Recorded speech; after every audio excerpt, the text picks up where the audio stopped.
کہ جب اہل شام نے الگ حکومت اپنی قائم کر دی، حضرت علی کے مقابلے میں اپنی حکومت کا اعلان کر دیا تحکیم کے فیصلے کے بعد، اور اس پر خوارج کی ایک جماعت بن گئی، الگ ہو گئے، جنہوں نے پھر بڑی خوفناک جنگیں کی، بڑے زمانے تک وہ مسلمانوں کو نقصان پہنچاتے رہے۔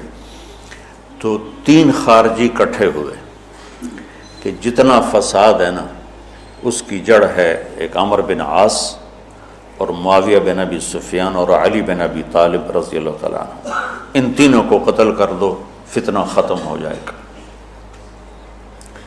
تو عمرو بن عاص اس دن آئے ہی نہیں، وہ مصر کے گورنر تھے، فجر کی نماز، تو جو ان کی جگہ آئے وہ مارے گئے، شہید ہو گئے۔ معاویہ رضی اللہ تعالیٰ عنہ پر اس نے وار کیا، لیکن وہ سر سے پھسل کے کمر پہ جا کے لگا اور کمر چھل گئی، لیکن اللہ نے زندگی بچا لی۔ تو عبد الرحمن بن ملجم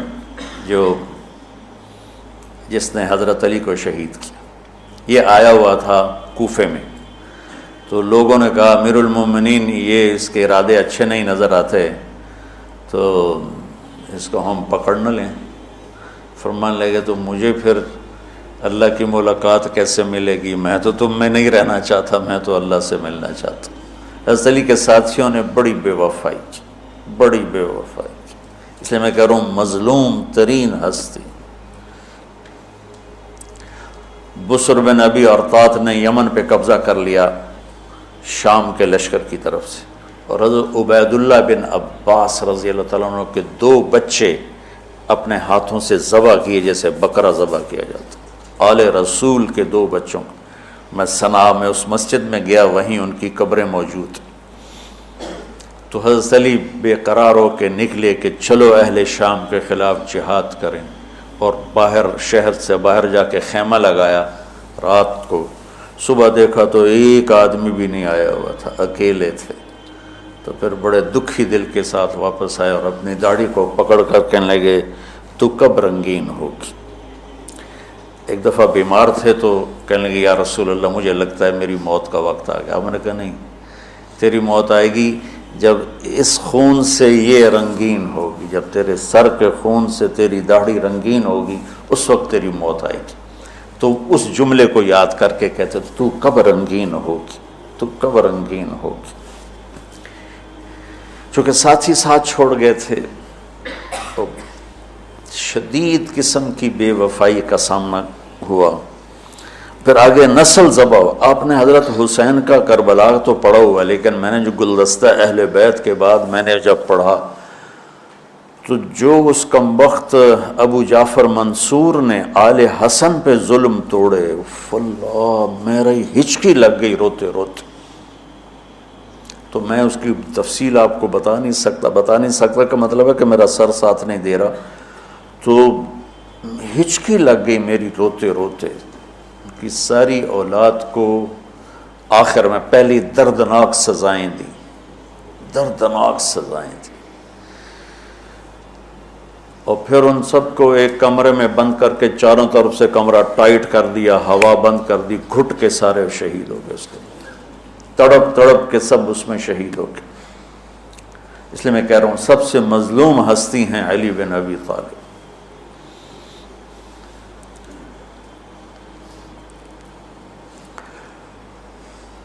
تو فرمانے لگے اس کو پکڑو گے تو میں شہید کیسے ہوں گا؟ پھر ایک دن دیکھا کہ لوگ گھر کے باہر پہرا دے رہے تھے۔ آپ نے کہا کیا کر رہے ہو؟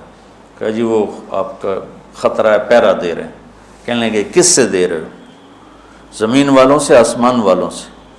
وہ کہنے لگے جی آسمان والوں سے کون دے سکتا ہوں، زمین والوں سے پہرا دینے کا۔ بیٹا جا کے سو جاؤ، آسمان والا فیصلہ کرتا ہے، تو زمینی پہرے کام نہیں آتے، جاؤ، اور فیصلے آسمان سے اترتے ہیں، زمین پہ نہیں اترتے۔ تو 21 رمضان کو فجر کی نماز میں اس نے آ کے جو وار وہ سیدھا سر پہ لگا تو سر پھٹ گیا، تلوار دماغ میں چلی گئی، شور مچ گیا، پکڑا گیا۔ اب دیکھنا حضرت علی کے اخلاق،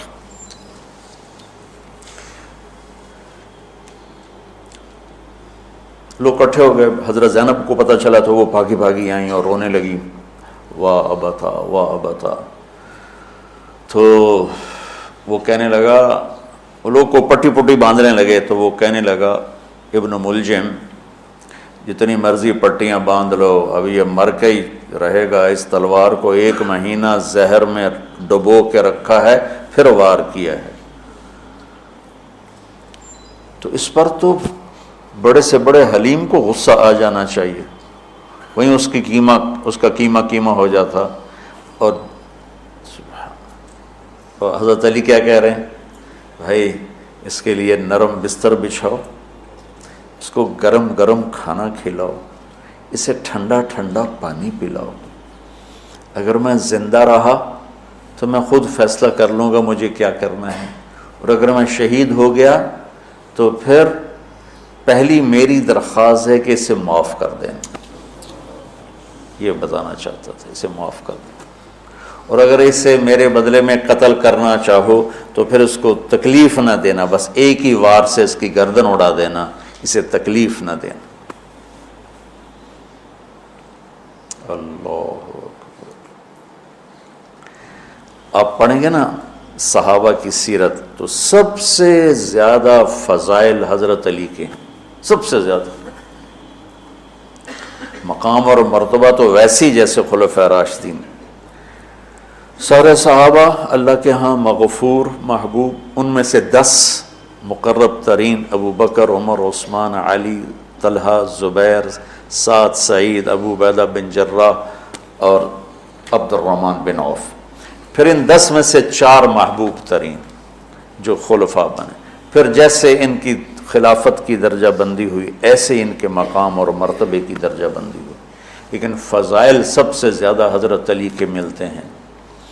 اور یہ ایک فضیلت جو حضرت علی کو اللہ کے نبی نے سنائی، ہاتھ پکڑ کر یوں اپنے سینے کے قریب لگا کے فرمایا، اَتَرْضَىٰ أَن يَكُونَ مَنزِلُكَ مُقَابِلَ مَنزِلِي فِي الْجَنَّةِ.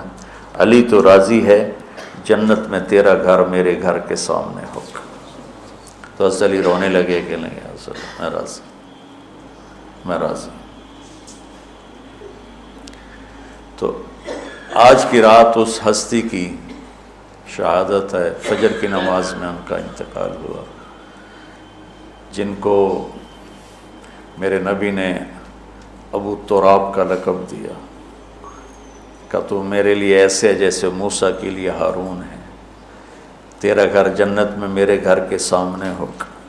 پھر آپ نے اپنی بیٹی فاطمہ سے کہا، فاطمہ تو میں یہ دونوں حسن حسین، اور یہ جو سویا ہوا ہے، حضرت علی جاگے نہیں، وہ سوئے ہوئے تھے، یہ جو سویا ہوا ہے ہم پانچوں آخرت میں ایک ہی جگہ پر ہوں گے، اکٹھے ہوں گے.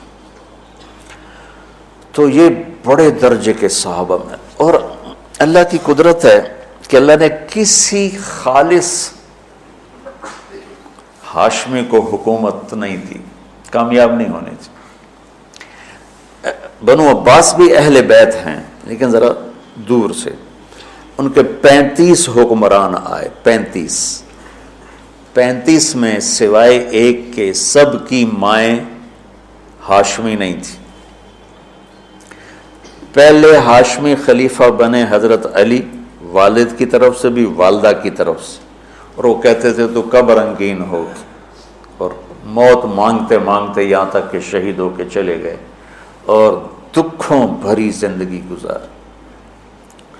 وَلَقَدْ رَأَيْتُهُ فِي بَعْضِ مَوَاقِفِهِ وَقَدْ أَرْخَى اللَّيْلُ سُدُولَهُ وَغَارَ النَّجُومُهُ وَهُوَ قَائِمٌ يُصَلِّي فِي الْمِحْرَابِ قابضاً على لحيته يتململ تململ السليم ويبكي بكاء الحزين ويقول للدنيا إلي تغررت وإلي تشوقت وإلي تزينت وإلي تشوفت آه من قلة الزاد وبعد السفر ووحشة الطريق آيتها الدنيا غري غيري قد بتتك الثلاث عمرك قصير ومجلسك حقير وخطرك يسير من قلة الزاد وبعد السفر ووحشة الطريق. یہ درد بھری فریاد ان کی روز ہوتی تھی رات کو،